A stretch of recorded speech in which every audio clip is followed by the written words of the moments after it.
The gunshot that killed Thomas McAllister on a dusty September afternoon in 1883 echoed through the canyon long after his body hit the ground, and it changed everything for the woman who loved him and the brother who would one day love her back. Sarah Catherine Brennan stood at the edge of the McAllister ranch 3 months later, her black mourning dress gathering dust at the hem as the December wind whipped across the high desert of New Mexico territory. She had ridden 15 miles from her father's failing cattle operation to finally return the letters Thomas had written her during the 2 years of their courtship. The letters felt like stones in her saddlebag, heavy with promises that would never be kept, dreams that died with a single bullet from a cattle rustler's gun. The ranch house stood solid against the brown landscape, built from adobe and timber with a wide porch that wrapped around 3 sides. Sarah had been here exactly 4 times when Thomas was alive, always properly chaperoned by her younger sister Mary, always following the rules of decent society, even this far from civilization. Thomas had been planning to build them a house on the eastern pasture, near where the cottonwoods grew thick along the creek. He had shown her the spot on her last visit, just 2 weeks before he died. Now she clutched those letters and wondered if she should have stayed home, if returning them was just an excuse to feel close to him one more time, to breathe the air of the place he had loved most in the world. The front door opened before she could knock, and Sarah found herself face to face with James McAllister, Thomas's younger brother by 3 years. Where Thomas had been golden and bright, with hair the color of summer wheat and a laugh that carried across open spaces, James was darker in every way. His hair was the brown of rich soil after rain, his eyes a deep hazel that seemed to hold shadows, and his expression carried a gravity that Thomas had never possessed. At 24, James was only a year older than Sarah, but the past 3 months had carved lines around his eyes that made him seem ancient. "Miss Brennan," he said, his voice rough as if he had not used it much lately, "I saw you riding up, Mr. McAllister," Sarah replied, suddenly feeling foolish. "I brought something I thought the family should have back." James stepped aside without a word, gesturing for her to enter.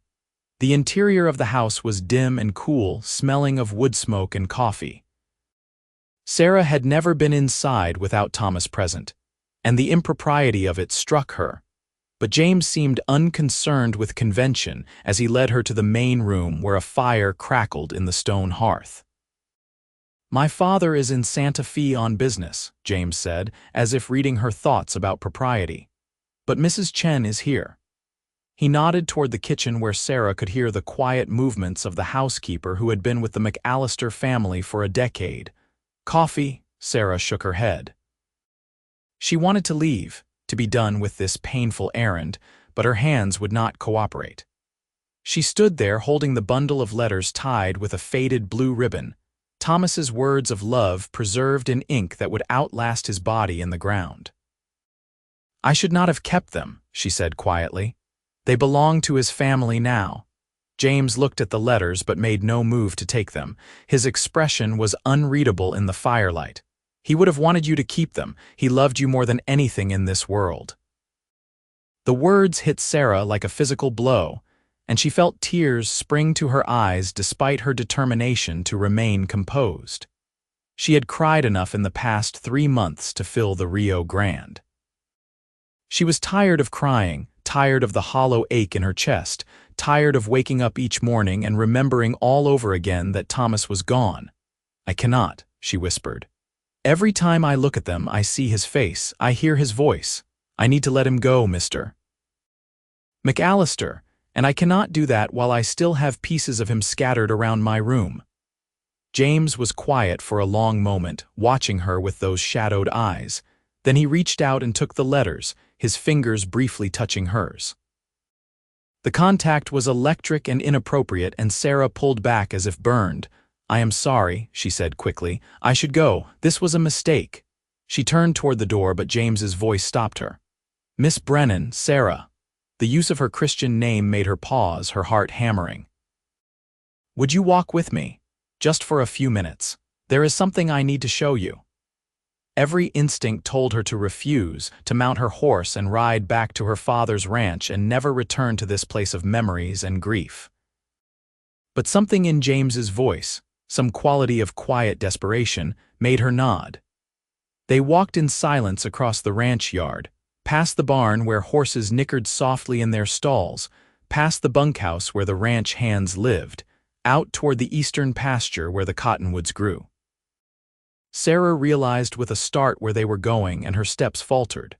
"Mr. McAllister, I cannot go there." "James," he said, glancing back at her, "please call me James. And I know this is hard, but I need you to see something. I need you to understand." They reached the cottonwoods, and Sarah saw what he had brought her to see. Among the trees, someone had been building.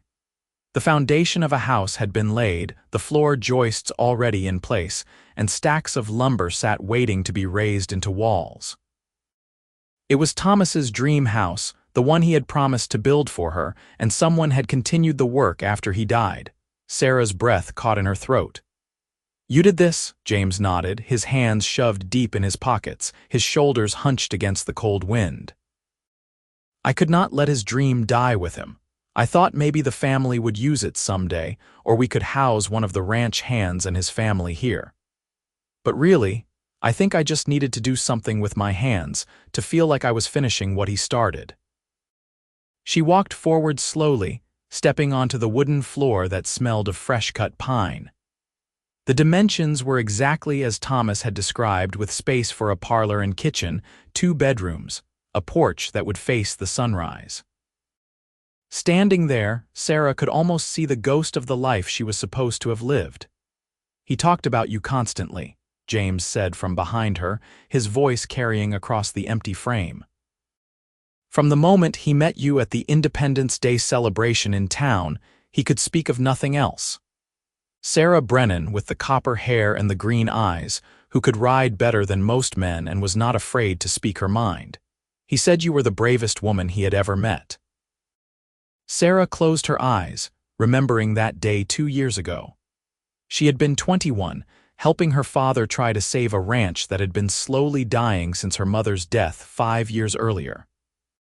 Thomas had asked her to dance, and she had said yes because his smile was like sunshine and she had not felt truly happy in longer than she could remember. "He was wrong," she said softly. "I am not brave at all. A brave woman would have told him the truth from the start." "What truth?" Sarah turned to face James, and the words she had never spoken aloud came tumbling out. "That I was not sure I loved him the way he deserved to be loved.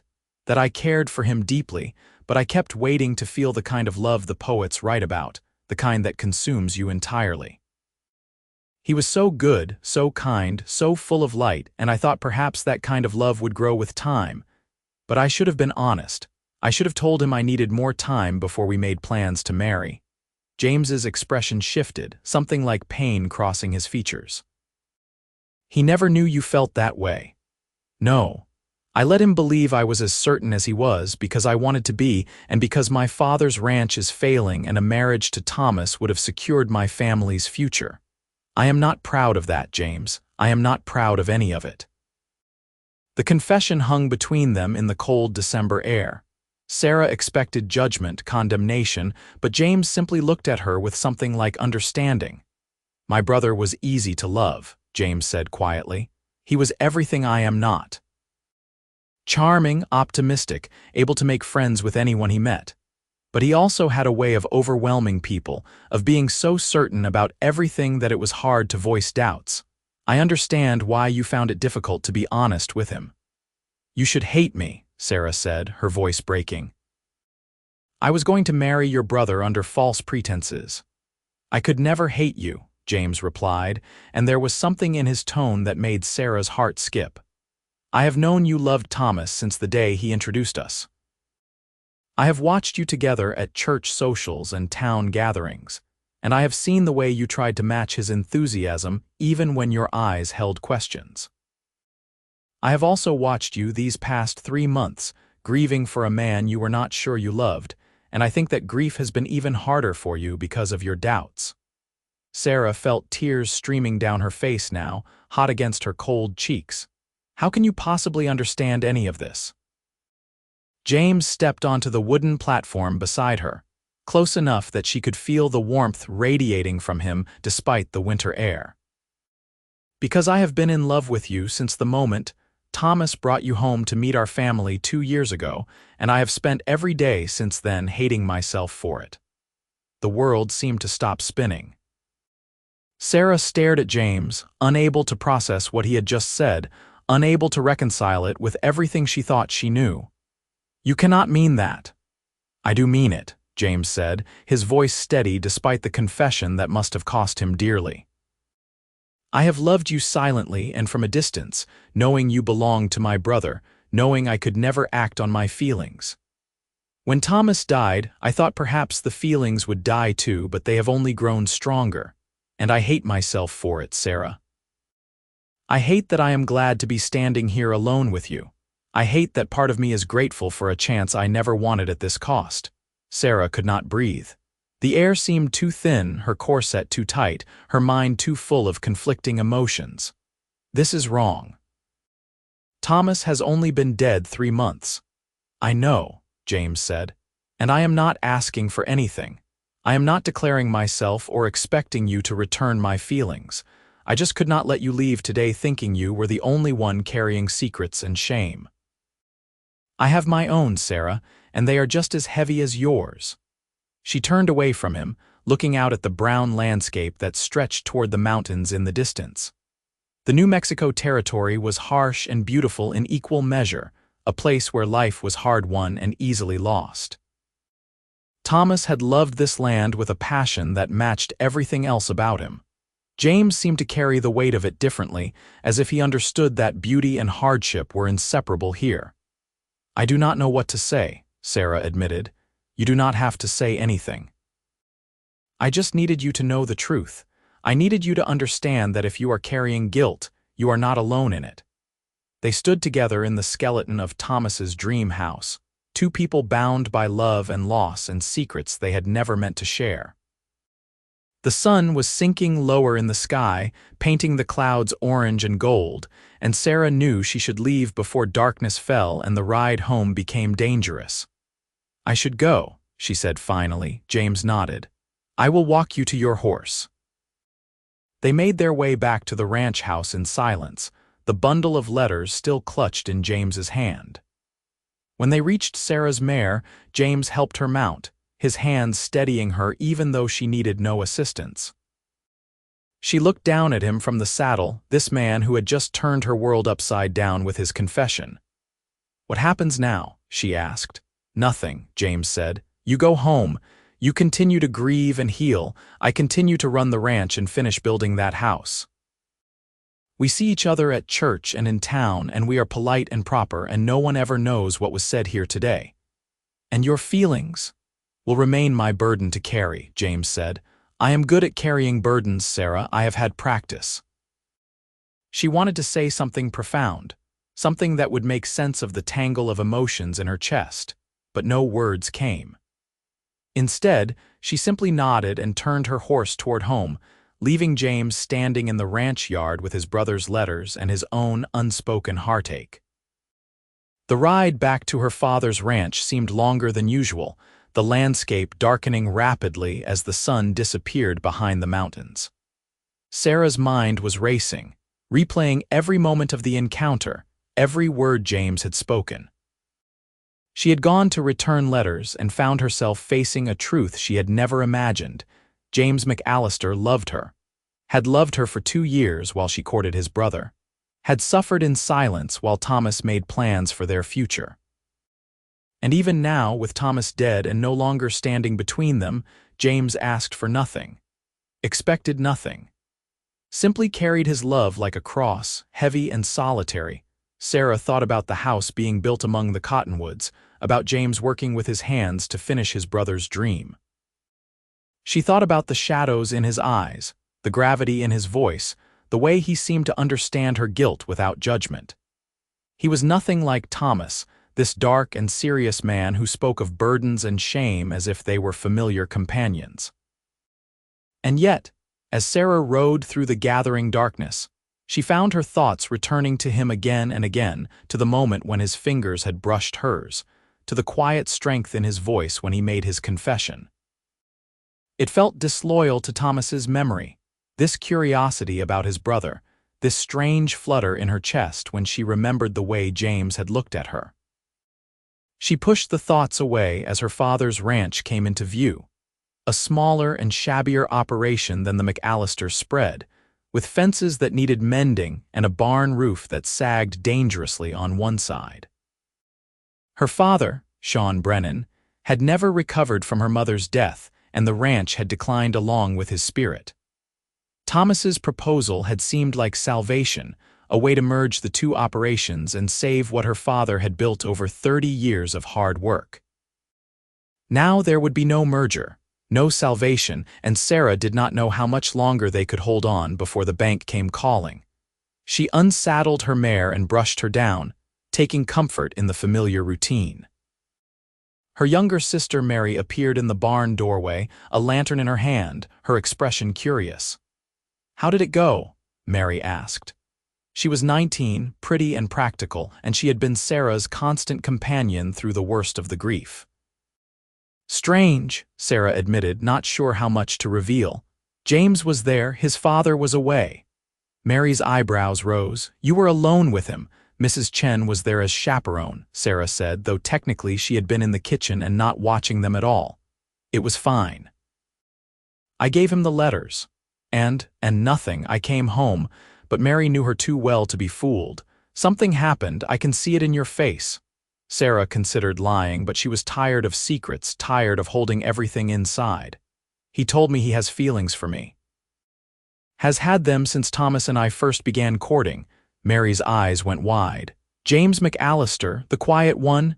"Yes." "What did you say?" "Nothing." "What could I say?"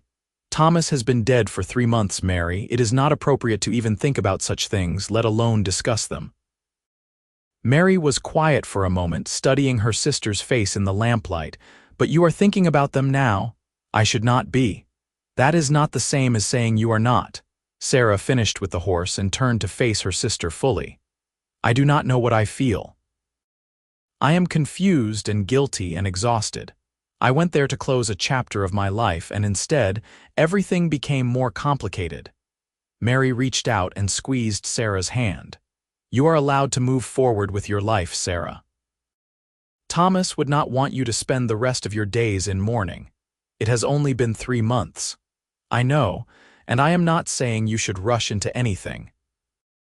I am just saying that if James McAllister has feelings for you, perhaps it is worth considering whether you might develop feelings for him in return. In time, when it is appropriate." Sarah thought about James's face, about the pain in his eyes when he confessed his secret.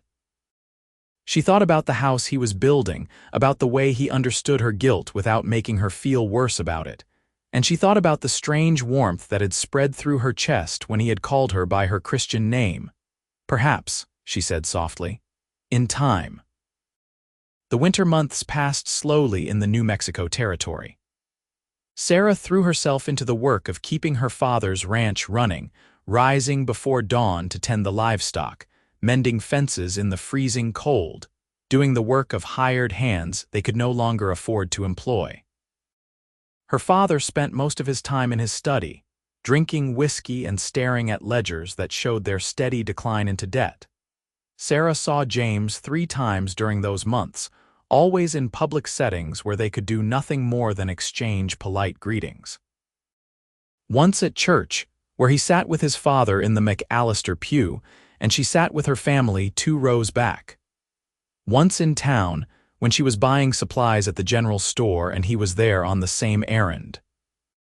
Once at a barn raising for a neighboring ranch, where half the county turned out to help build and celebrate. Each time their eyes met for just a moment, and Sarah felt that same strange flutter in her chest. Each time they were scrupulously proper, never speaking more than a few words, never giving anyone reason to gossip. And each time, Sarah found herself watching him when she thought he was not looking, noticing the way he moved, the quiet competence with which he handled every task, the kindness he showed to everyone he encountered.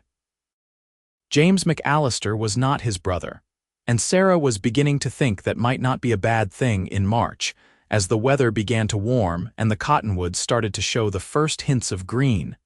Sarah's father called her into his study. He looked older than his 52 years, his face lined and gray, his hands shaking slightly as he poured himself a drink even though it was only mid-morning. "Sarah, girl, we need to talk about the ranch," he said heavily. She had been expecting this conversation for months, but that did not make it any easier to hear. "How bad is it? We are 6 months behind on the mortgage. The bank is threatening to foreclose. I have sold everything I can sell, cut every expense I can cut, and it is still not enough." He took a long drink, wincing as the whiskey burned down his throat. "I am going to lose the ranch, Sarah. I am going to lose everything your mother and I built together." Sarah felt her heart sink. "There must be something we can do, some way to raise the money." Her father shook his head. "I have exhausted every option. I have begged, borrowed, and tried to make deals with every man in the territory who might have helped. The only thing I have not done is sell the cattle, and if I do that, we will have no income at all." He looked up at her, his eyes red-rimmed and desperate. "There is one possibility, but I hate to even suggest it." "What?" "John Crawford has offered to buy the ranch. He would pay enough to settle our debts and leave us with a little to start over somewhere else." Sarah's blood ran cold. John Crawford owned the largest ranch in the territory, a sprawling empire built on ruthlessness and questionable business practices. He was 50 years old, twice widowed, with a reputation for treating his wives like property and his workers like slaves. He had made his interest in Sarah known on more than one occasion, and the thought of being beholden to him in any way made her skin crawl. "What does he want in return?" she asked, though she already knew the answer. Her father could not meet her eyes. "He wants you to marry him. He has made it clear that the offer stands only if you agree to be his wife." "No," the word came out sharp and final. "Absolutely not. I will not marry John Crawford." "Sarah, please listen. I know he is not an ideal match, but he would provide for you. You would never want for anything except freedom, dignity, and any hope of happiness," Sarah said bitterly. "Father, the man is a monster. Everyone knows how his second wife died. That was never proven, because he has enough money to make problems disappear." Sarah stood up, her hands clenched into fists. "I cannot believe you would even consider this. I cannot believe you would ask me to sell myself to save a piece of land." Her father's face crumpled. "I am desperate, Sarah. I do not know what else to do. Without the ranch, we have nothing. No home, no income, no prospects. You and Mary would be destitute. Then we will be destitute together, but I will not marry John Crawford. I would rather starve." She left the study before her father could say anything else, her heart pounding with anger and fear. She walked out of the house and kept walking, past the barn, past the broken fences, out into the scrubland where she could breathe without feeling like the walls were closing in. They were going to lose the ranch. After everything, after her mother's death and Thomas's death and all the hard work and sacrifice, they were going to lose it all anyway. And her father, in his desperation, was willing to sell her to a man like John Crawford to prevent it. Sarah sat down on a large rock and put her head in her hands, trying to think of solutions that did not exist. She could try to find work in town, but the wages for a woman's labor would barely keep them in food, let alone pay off ranch debts. She could try to find another man to marry, someone decent who might be willing to take on her family's problems along with her, but she knew of no one who fit that description and had the means to help. The sound of hoofbeats made her look up. A rider was approaching across the scrubland, and Sarah recognized James McAllister even at a distance by the way he sat his horse, straight and steady, moving as one with the animal beneath him. He dismounted when he reached her, leaving his horse to graze on the sparse grass. "Your sister said I might find you out here," he said. "She said you left the house upset. Mary should not have bothered you. She did not bother me. She was worried about you, and so I came." James sat down on another rock nearby, not crowding her but making his presence known. What happened? Sarah found herself telling him everything. About the debts, about the threat of foreclosure, about John Crawford's terrible offer. The words poured out of her like water from a broken dam, and James listened without interrupting, his face growing darker as she described Crawford's conditions. When she finished, James was quiet for a long moment. Then he said in a voice that was carefully controlled, "You will not marry John Crawford." "I have no intention of doing so." "Good, because I would not allow it even if you wanted to." Sarah looked at him sharply. "You would not allow it." "You have no say in my decisions, James McAllister." "I know," James said, meeting her eyes, "but I would find a way to stop it nonetheless." "Crawford is dangerous, Sarah. I have heard stories about him that would make your blood run cold. I will not stand by and watch you throw yourself into that pit of vipers." "Then what do you suggest?" "My father is right that we are out of options." James was quiet again, and Sarah could see thoughts moving behind his eyes, calculations being made. Finally, he spoke. "Marry me instead." Sarah's breath caught. "What? Marry me?" James repeated, his voice steady despite the enormity of what he was proposing.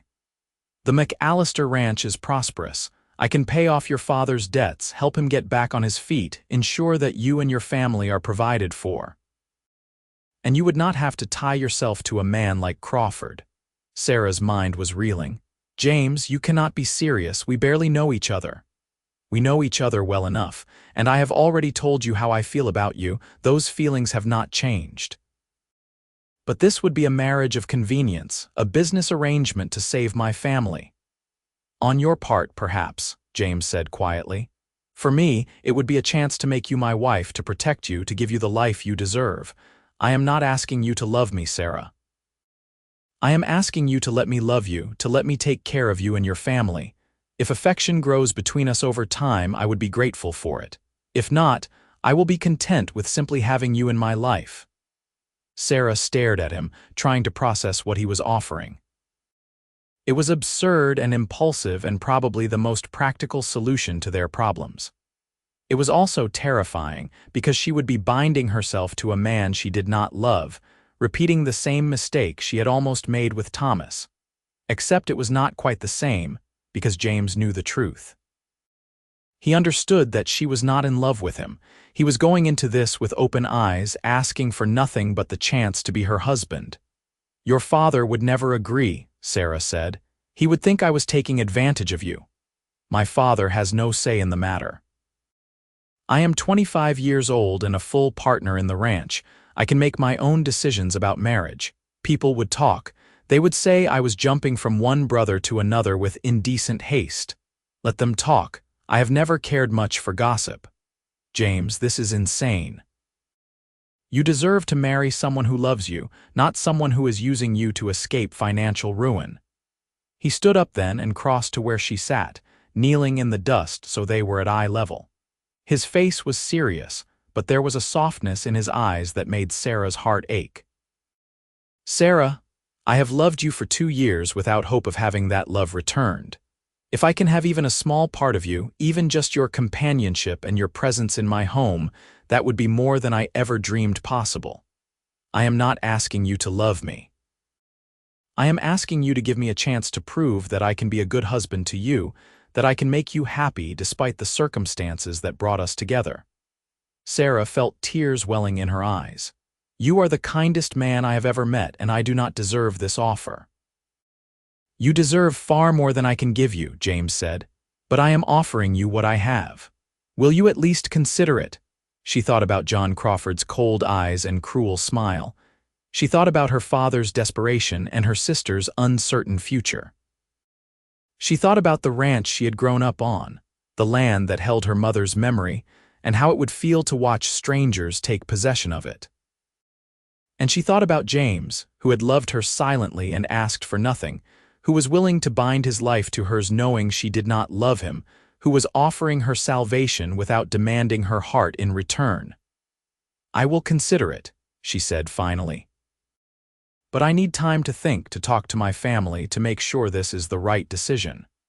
James nodded and stood up, brushing the dust from his knees. Take all the time you need, but Sarah, please know that my offer is genuine. This is not charity or pity. This is me asking for a chance to make you my wife, to build a life with you, to finish the house in the cottonwoods and fill it with whatever future we can create together." He mounted his horse and rode away, leaving Sarah sitting on the rock with her thoughts in turmoil and her heart beating faster than it should. That evening, Sarah gathered her father and sister in the parlor and told them about James's proposal. Her father looked stunned, then relieved, then guilty all at once. Mary looked thoughtful, studying Sarah's face as if trying to read her true feelings. "You do not have to do this to save us," her father said, though his voice lacked conviction. "We will find another way." "There is no other way, and we all know it," Sarah said.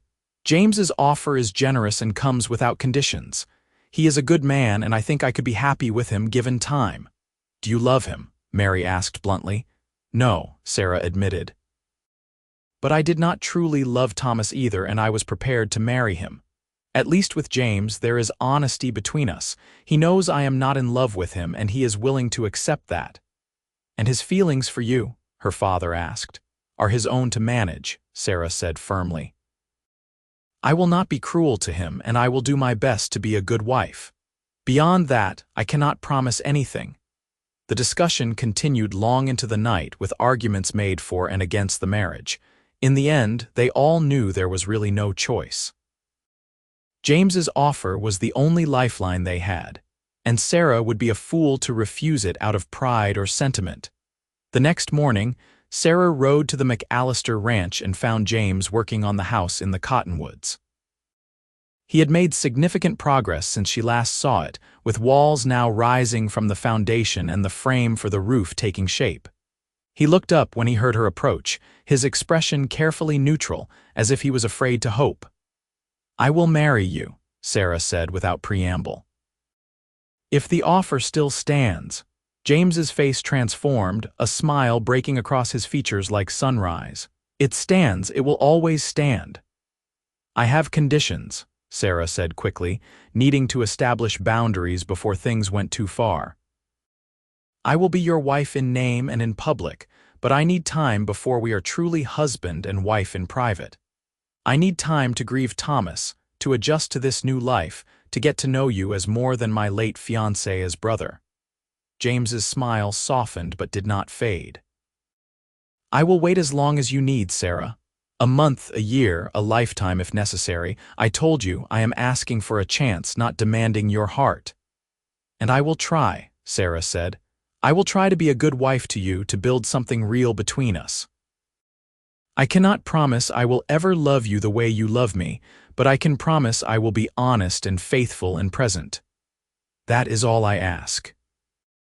They were married 3 weeks later in a small ceremony at the church in town, with Sarah's family and James's father in attendance, along with a handful of friends who seemed both happy for them and slightly confused by the speed of the courtship. Sarah wore her mother's wedding dress, altered to fit her frame, and carried wildflowers that James had picked that morning from the fields around his ranch. Old Samuel McAllister looked troubled throughout the ceremony, and Sarah knew he was thinking of Thomas, wondering if this marriage was a betrayal of his dead son's memory. But he said nothing, and when he gave them his blessing afterward, his voice was sincere if subdued. The wedding night was awkward and chaste. James had prepared a room for Sarah in the main ranch house, a large space with windows facing east to catch the morning sun. Her belongings had been moved over during the ceremony, and when she entered, she found fresh flowers on the dresser and a quilt that had belonged to James's mother folded at the foot of the bed. "This is your space," James said from the doorway, not entering without permission. "I will be down the hall if you need anything. There is no expectation, Sarah, not tonight, not until you are ready." Sarah felt a wave of gratitude and relief. "Thank you, James, for understanding. I meant what I said. I will wait." He closed the door softly, leaving her alone in the room that was now hers. Sarah sat on the bed and looked around at her new life, feeling unmoored and uncertain. She had married a man she did not love to save her family from ruin. She was now Mrs. James McAllister, living in a house where her first fiancé's memory lingered in every corner, trying to figure out how to build a future from the wreckage of the past. She lay down on the bed without undressing and stared at the ceiling, listening to the unfamiliar sounds of the house settling around her. Somewhere down the hall, James was likely lying awake as well, thinking his own thoughts about this strange marriage they had entered into. Sarah wondered if she had made a terrible mistake, and then she wondered if, perhaps, she had made the best decision possible given impossible circumstances. Only time would tell. The first weeks of marriage were an exercise in careful navigation. Sarah woke early each morning and helped Mrs. Chen prepare breakfast, then spent her days learning the rhythms of the McAllister ranch. It was a larger and more complex operation than her father's place, with extensive cattle herds, horse breeding programs, and croplands that required constant attention. James was always kind, always respectful, giving her space to adjust while making sure she felt welcome. They took their meals together, talking about the ranch business and the weather and neutral topics that kept them from venturing into more dangerous emotional territory. At night, they retired to their separate rooms, the length of the hallway between them feeling both appropriate and painful. Sarah's father was able to pay off his debts with the money James had quietly provided, and the Brennan ranch was saved from foreclosure. Mary came to visit often, excited by the comfort and stability of her sister's new situation, blind to the complicated emotions that swirled beneath the surface. Samuel McAllister was less easy to fool. He watched Sarah and James with sharp eyes, and one evening about a month into the marriage, he asked Sarah to join him for a walk after dinner. "I want to know the truth," Samuel said when they were far enough from the house not to be overheard. "Did my son pressure you into this marriage?" Sarah was taken aback by the directness. "No, sir. James has been nothing but respectful and kind." "Then why do you look like a woman serving a sentence rather than enjoying her marriage?" Sarah looked out at the landscape, at the mountains turning purple in the fading light. She had promised James honesty, but she was not sure how much truth his father could handle. "Mr. McAllister, your son is a good man who made me a generous offer when I had few options. I am grateful to be his wife, and I am trying every day to be worthy of his kindness. But you do not love him." The words hung in the air between them, undeniable and heavy. Sarah could not lie. "I am trying to learn how." Samuel was quiet for a long moment, then he sighed, a sound full of weariness and acceptance. "My son Thomas was easy to love. He lit up every room he entered, made friends without effort, saw the best in everyone and everything. James has always been different, quieter, more serious, burdened by responsibilities that Thomas never felt. I have worried about him his whole life, worried that he would never find someone who could see past the shadows to the good man underneath." "I see it," Sarah said quietly. "I see how hard he works, how much he cares for this ranch and for the people who depend on him. I see his kindness and his strength. I just need time to let my heart catch up to what my head already knows." Samuel studied her face, and something in his expression softened. "Time is something we can give you. Just do not let too much time pass, Sarah. James has waited long enough for happiness. He deserves to find it in this marriage he was brave enough to propose." The conversation stayed with Sarah long after Samuel returned to the house. She thought about James waiting, always waiting, for her to be ready, for her to heal, for her to develop feelings that might never come. She thought about the unfairness of it, how he had bound his life to a woman who could not promise to love him back. That night, she knocked on his bedroom door instead of retreating to her own room. James answered in his shirt sleeves, his surprise evident. "Sarah, is something wrong?" "No, I just thought we might talk, if you are not too tired." He stepped aside to let her enter, and Sarah found herself in James's private space for the first time. The room was neat and spare, with few personal items beyond books stacked on the nightstand and a photograph of his mother on the dresser. They sat in the two chairs near the window, the night air cool against their skin, and for a moment neither spoke. "Your father talked to me today," Sarah finally said. "He wanted to know if I loved you." James tensed. "I apologize for him. He has no right to interrogate you. He has every right. You are his son, and he wants you to be happy." Sarah met James's eyes, forcing herself to be brave. "I told him the truth, that I am trying to learn how to love you, but I cannot promise when or if that will happen." "I know," James said quietly. "I have never expected promises, Sarah. You should, though. You should expect your wife to care for you, to desire your company, to be building a real marriage with you instead of this polite arrangement we are maintaining." Sarah leaned forward, her hands clasped tightly together. "I want to try harder, James. I want to give this marriage a real chance. But I do not know how to do that while Thomas's ghost is still standing between us." James was quiet for a long moment, his hazel eyes searching her face. "What do you need?" "I need you to help me understand who you are, not just as Thomas's brother or as my husband in name, but as James. I need to know your thoughts, your dreams, your fears. I need to see the man my father-in-law says exists beneath the shadows." Something shifted in James's expression, a crack in the careful control he always maintained. "That is a dangerous request, Sarah. If I let you see too much, you might not like what you find. Let me be the judge of that."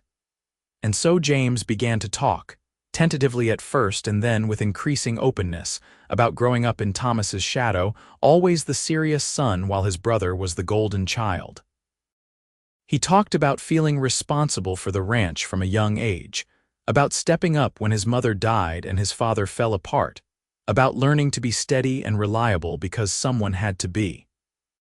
He talked about the night Thomas died, how he had been the one to bring his brother's body home, how the image of Thomas's face, peaceful in death, still haunted him in quiet moments. He talked about the guilt of being the surviving son, of inheriting a life that should have been his brother's, of falling in love with his brother's intended bride and hating himself for it. Sarah listened to it all, hearing the pain and loneliness in James's voice, understanding for the first time the weight he carried every day. She reached out and took his hand, a gesture of comfort that felt both natural and frightening. "You are not responsible for Thomas's death," she said firmly. "And you are not betraying him by living your life, by building a future, by wanting to be happy." "It feels like betrayal sometimes," James admitted. "Especially when I wake up in the morning and my first thought is gratitude that I married you, even though he had to die for that to be possible." "That is not the same as wanting him dead, James. That is just being human, finding silver linings in tragedy." "Is that what we are, a silver lining?" Sarah considered the question carefully. "I think we could be.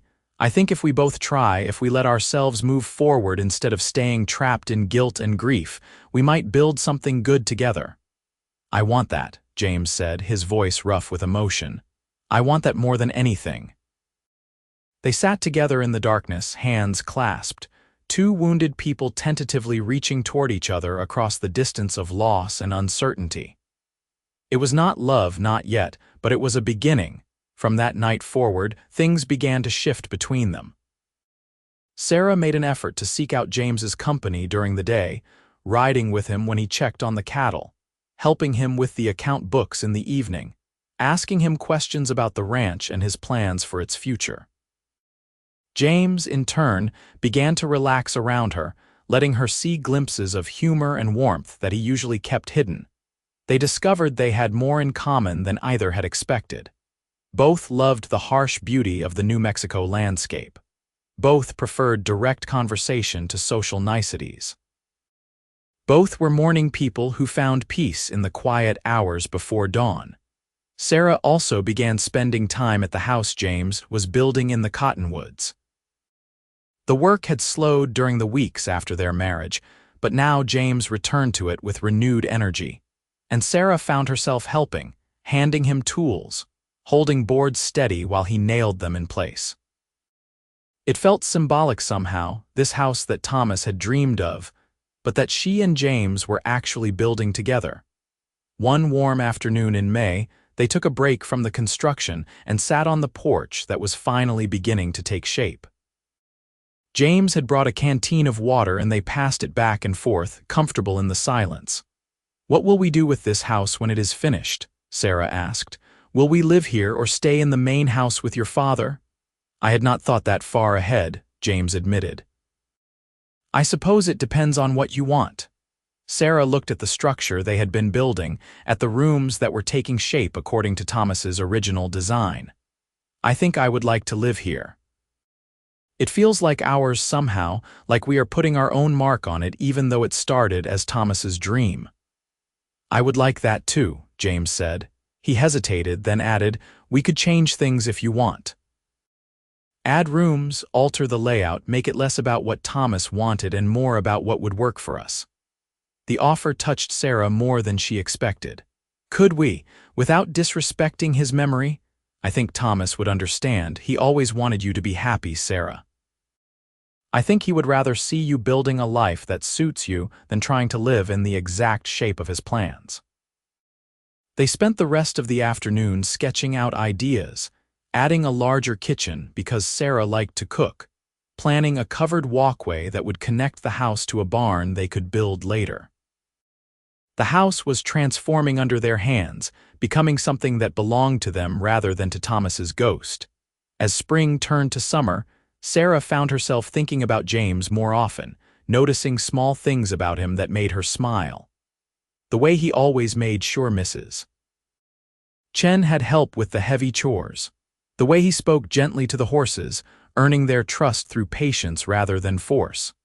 The way he looked at Sarah when he thought she was not watching, his eyes full of a longing he tried to hide.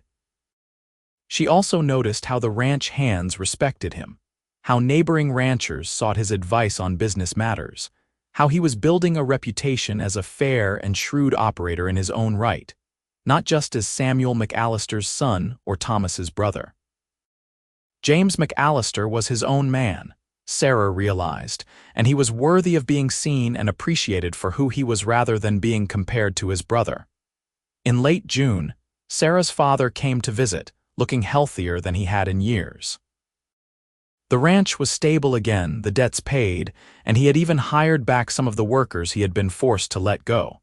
He pulled Sarah aside after dinner, his expression serious. "I need to know something, girl. Are you happy? Is James treating you well?" Sarah thought about the question carefully. "He is treating me better than I deserve, and I am happier than I expected to be when we married. But are you happy?" her father pressed. She looked out the window to where James was talking with his father near the barn, his posture relaxed, a rare smile on his face. "I am getting there, Papa. It is not the life I thought I would have, but it might be better. James is a good man, and I am learning to appreciate all the ways he is different from Thomas." Her father followed her gaze. "You are falling in love with him."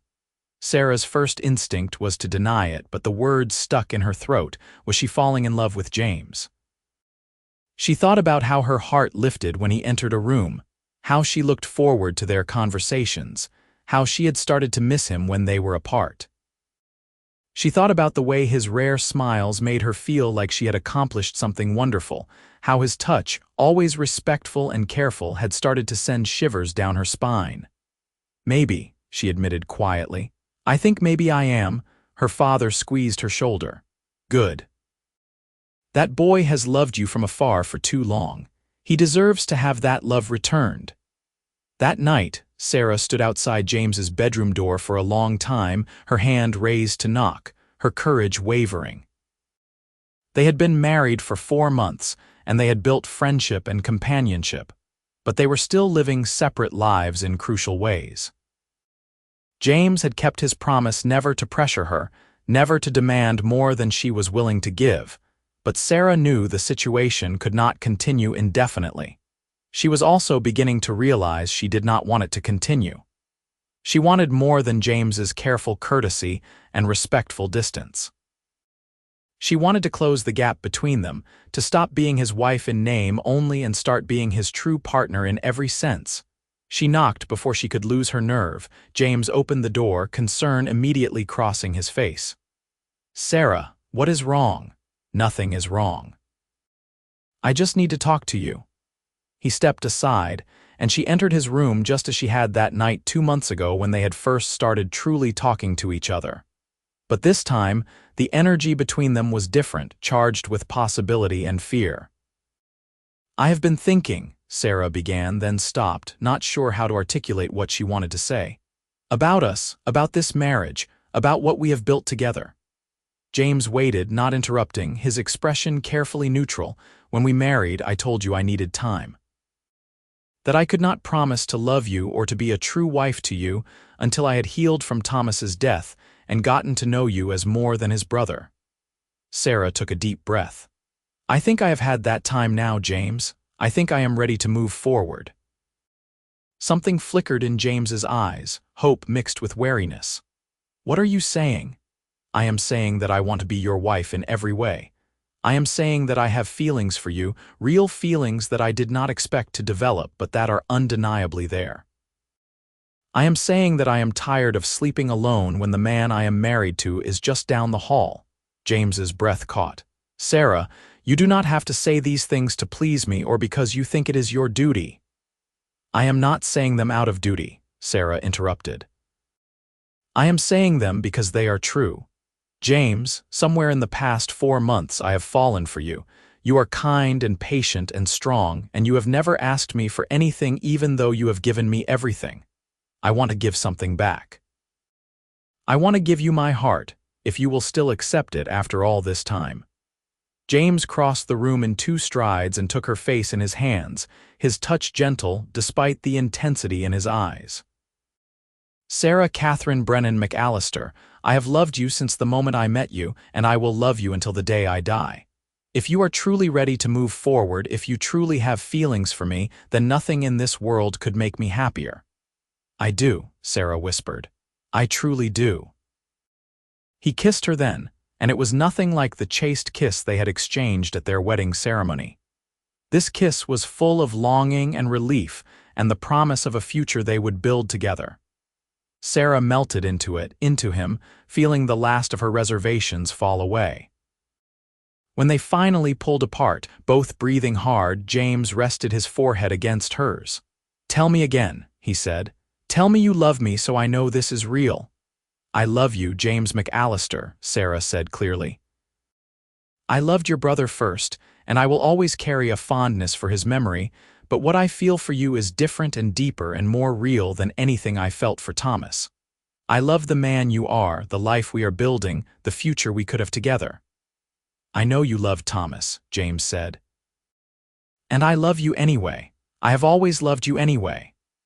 They stood together in his bedroom, holding each other, 2 people who had found their way to love through grief and loss and unexpected grace.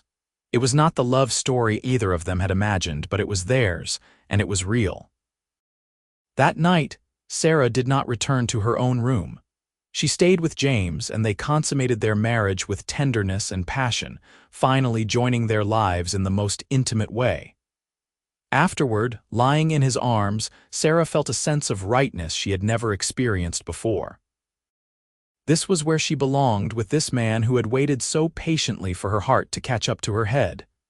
"Are you happy?" James asked, his hand tracing lazy patterns on her bare shoulder. "Happier than I ever thought possible," Sarah replied honestly.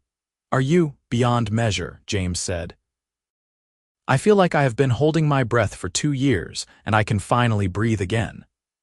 They fell asleep tangled together, and when Sarah woke in the morning to find James watching her with a soft smile on his face, she knew she had made the right choice.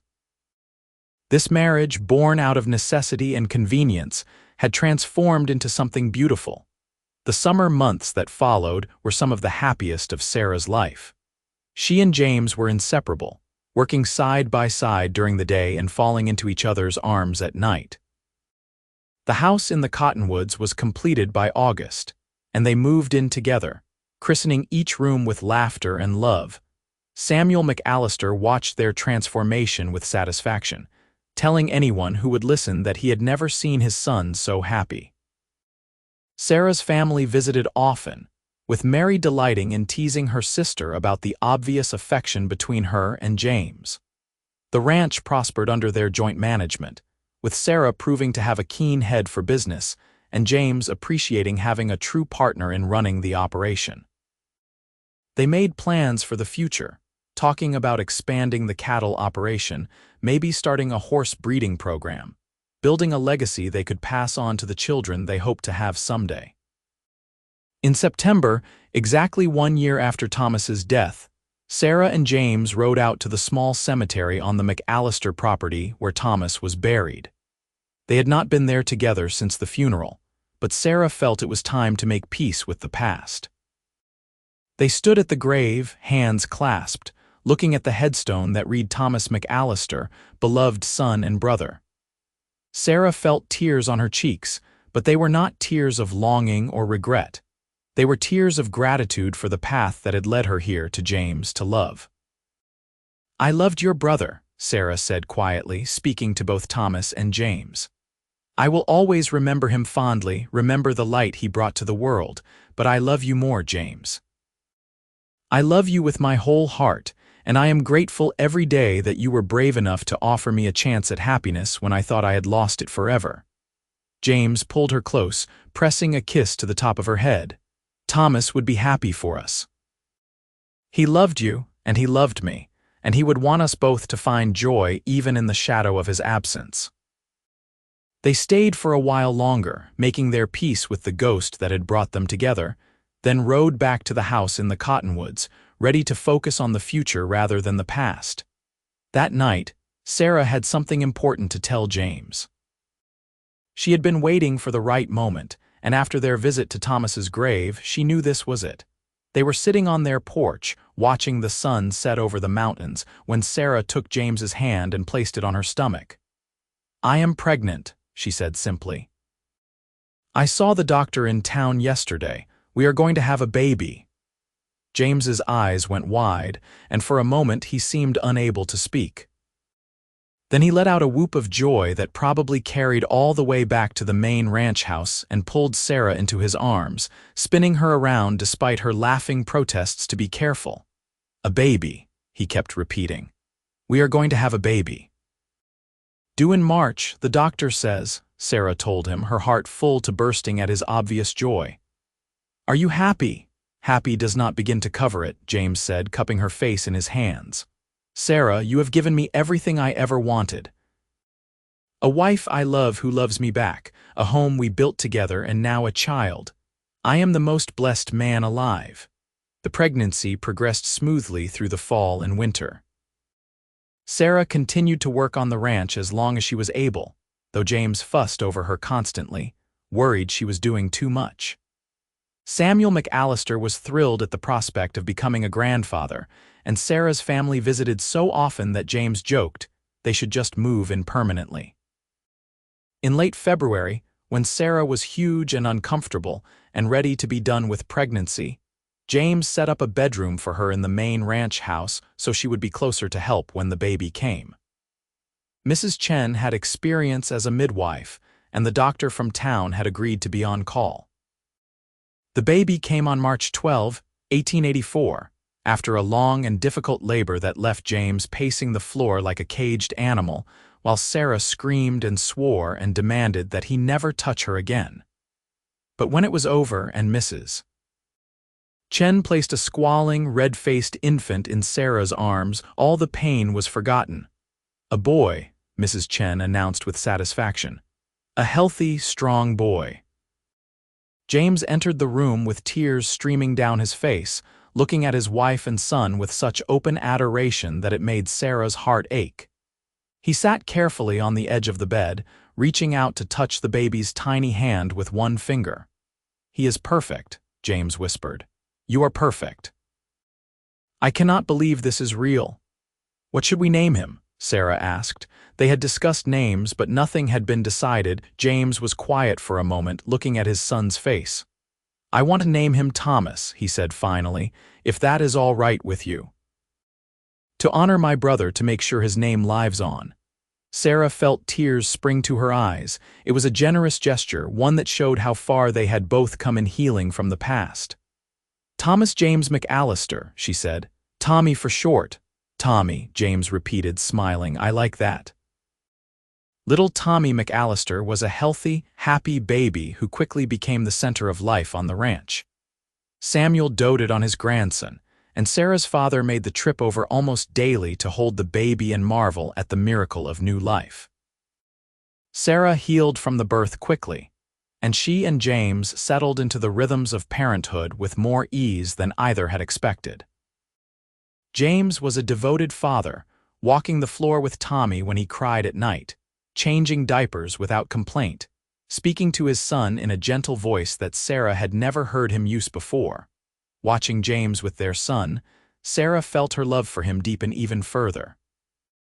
This was the man she had married out of necessity, the man she had slowly learned to love, and now he was the father of her child and the center of her world. On Tommy's first birthday, the entire county seemed to turn out for the celebrations Sarah and James hosted at the ranch.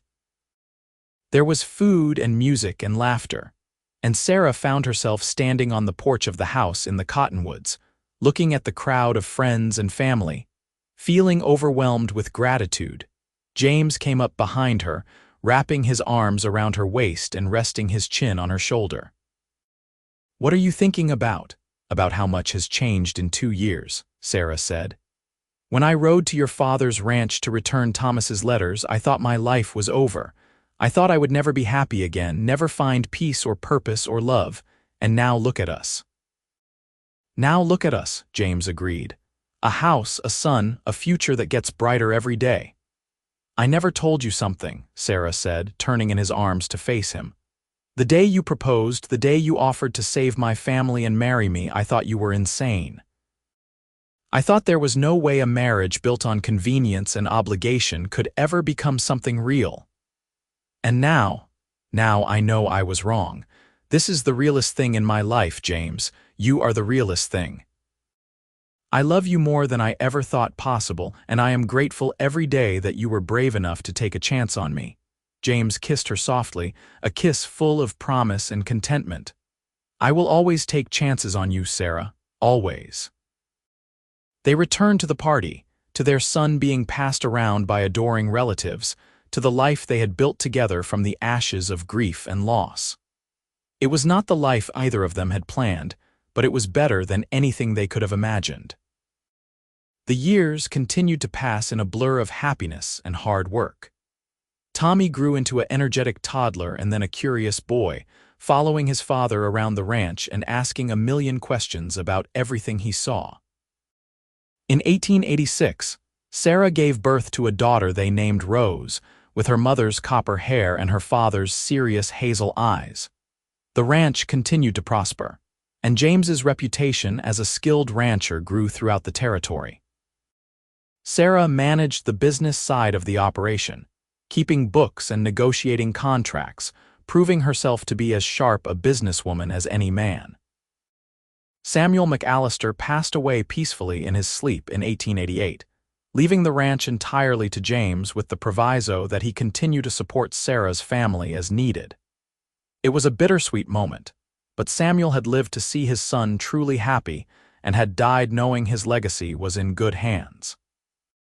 By 1890, Tommy was 6 and Rose was 4, and Sarah was pregnant again. This time, she gave birth to twin boys they named Samuel and Sean after both their grandfathers. The house in the cottonwoods, which had seemed so spacious when they first moved in, was now bursting with children and noise and love. On a cool evening in October of that year, Sarah and James sat on their porch after putting the children to bed, enjoying a rare moment of quiet. They were both older now, James approaching his 31st birthday and Sarah her 28th, with the lines and silver hairs that came from years of hard work and raising a family. "Do you remember the day I proposed?" James asked suddenly.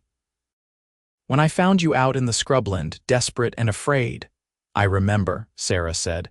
"I remember thinking you were either the kindest man alive or completely insane." "Maybe both," James said with a smile. "I was so terrified you would refuse that I would lose my chance to be with you." "I almost did refuse. It seemed too much like charity, too convenient. I did not want to be anyone's burden or obligation." "You have never been a burden," James said seriously. You have been my salvation, Sarah. You gave my life meaning and purpose beyond just running a ranch and living up to expectations. You made me believe I could be loved for who I am, not just for being Thomas's brother or Samuel's son. Sarah reached over and took his hand, lacing their fingers together. You made me believe in love again when I thought I had lost my chance at it. You were patient when I needed time, understanding when I was confused, and constant when everything else in my life was uncertain. They sat in comfortable silence for a moment, listening to the night sounds of the ranch around them. Then Sarah said, "I need to tell you something I have never said out loud before." "What is it?" The day Thomas died, part of me was relieved. The words came out in a rush, shameful and true. Not because I wanted him dead, but because I was terrified of marrying him, of committing my life to someone I did not truly love. I have felt guilty about that relief for years, as if my doubts somehow caused his death. James squeezed her hand. Your doubts did not kill him, Sarah. A criminal's bullet did. And that relief you felt was not wrong, it was honest. You knew the marriage would have been a mistake, and you were spared from having to make that mistake. Do you think Thomas knew that I did not love him the way he loved me? I think Thomas saw what he wanted to see, James said carefully. He was not good at noticing doubt or complexity in people. He lived in a world of sunshine and certainty, and he believed everyone else lived there too.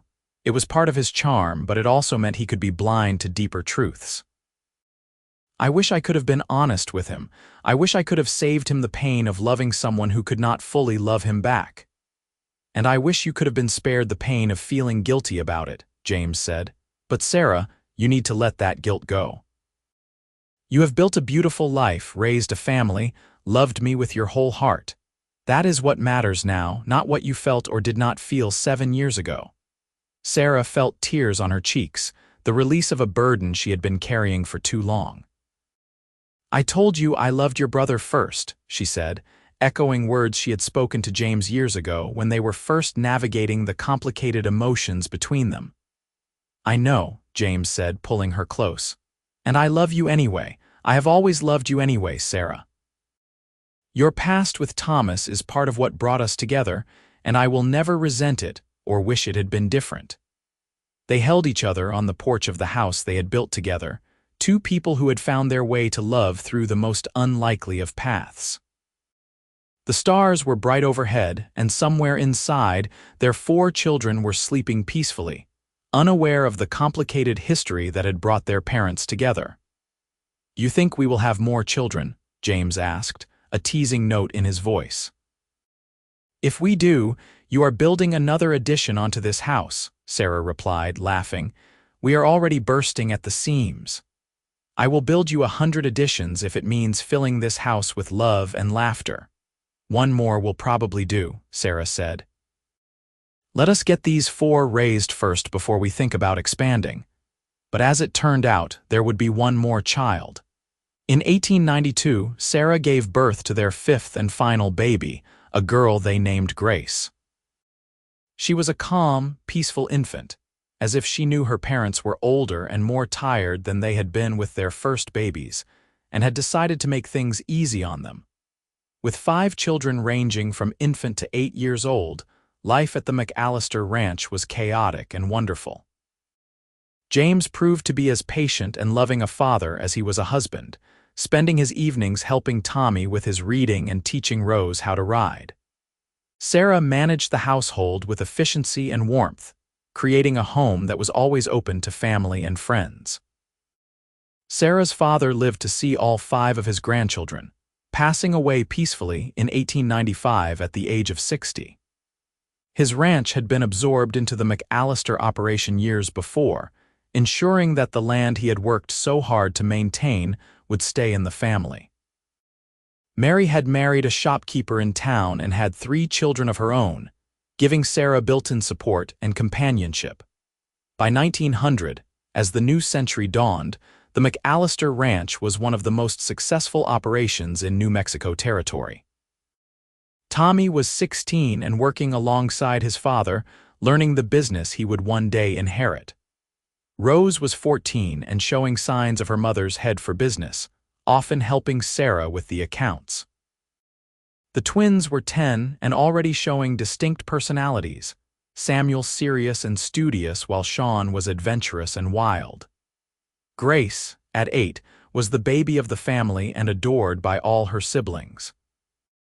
On their 17th wedding anniversary, James surprised Sarah by taking her on a trip to Santa Fe, leaving the children in Mary's capable care for a long weekend. They stayed in a hotel, ate at fancy restaurants, and spent 3 days just being James and Sarah instead of parents and ranch managers. On their last evening, as they sat in the hotel dining room, James reached across the table and took Sarah's hand. At 41, he had gray threading through his brown hair and lines around his eyes, but Sarah thought he had never been more handsome. 17 years, he said wonderingly. 17 years since you agreed to marry me to save your family from ruin.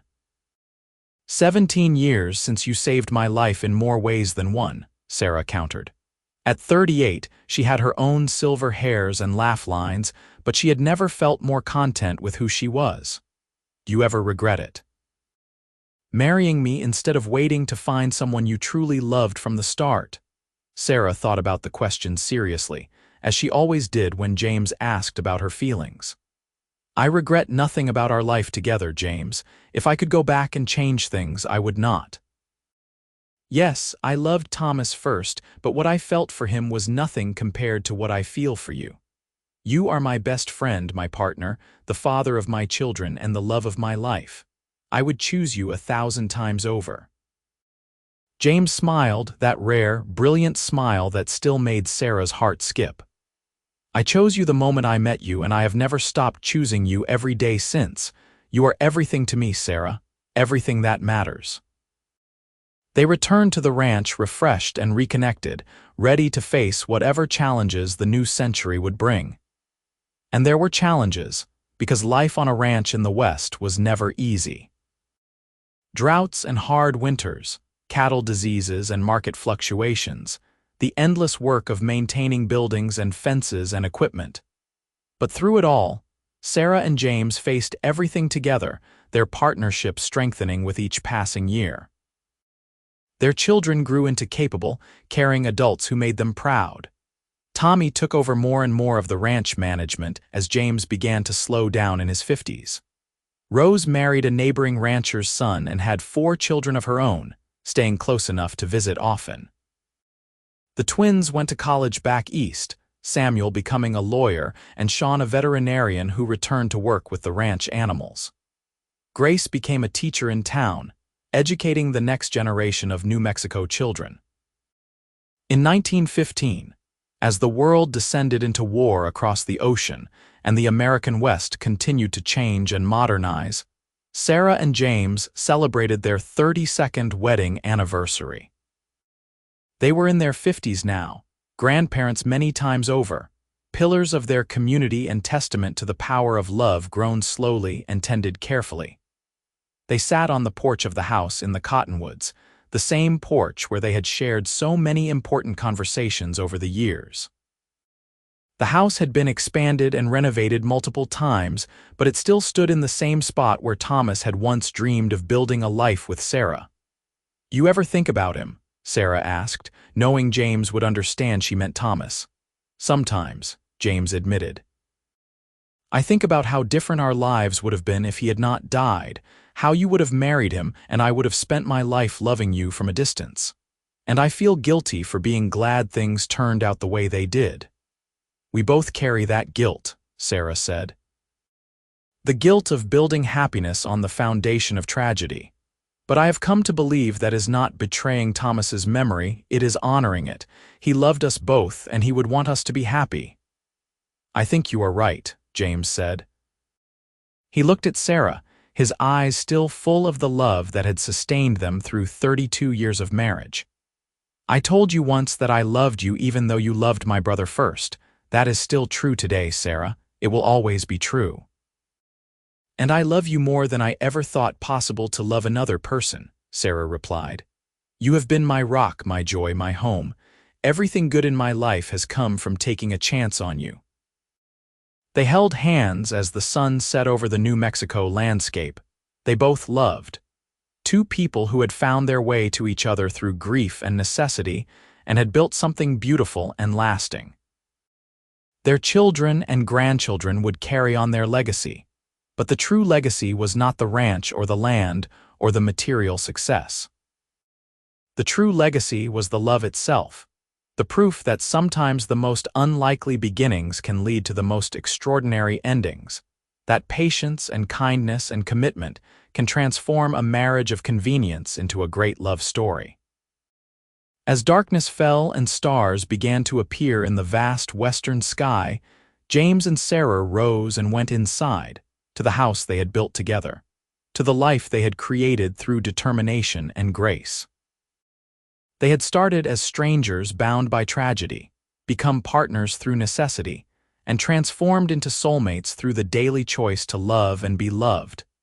It was not the story either of them had imagined when they were young, but it was their story, and it was perfect exactly as it was. Sometimes, Sarah reflected as she lay down beside her husband that night, the best love stories are the ones that begin with impossible odds and the simple words, "I know, and I love you anyway." Years continued to unfold, bringing both joy and sorrow as all lives must contain. In 1920, as Sarah and James entered their late 50s, they became great-grandparents for the first time when Tommy's eldest daughter had a son. The family gathered to celebrate, 4 generations of McAllisters together in the house that had started as Thomas's dream, but had become James and Sarah's reality. James's health began to decline in his early 60s, the years of hard ranch work taking their toll on his body. He developed a persistent cough that the doctors said was from years of breathing in dust and working in all weather. Sarah tended to him with devotion, refusing to let him see her fear that she might lose him. On a warm spring evening in 1925, 42 years after Sarah had first come to return Thomas's letters, she and James sat together on their porch one last time. James was frail now, his breathing labored, but his eyes were still clear and full of love when he looked at his wife. "I have had a good life," he said quietly, his voice thin but steady. "Better than I ever deserved because I had you." "Do not talk like that," Sarah said, though she knew what was coming. They both did. "You are going to be fine. Sarah, love, we have never lied to each other." "Let us not start now." James reached for her hand, his grip weak but warm. "I am dying and we both know it, but I need you to know something before I go. James, please, listen to me. Every moment of these 42 years has been a gift. You gave me a life I never thought I could have. You loved me even though you loved my brother first, and that love has been the greatest blessing of my existence. I'm not afraid to die because I have lived so fully, loved so completely, that I have no regrets."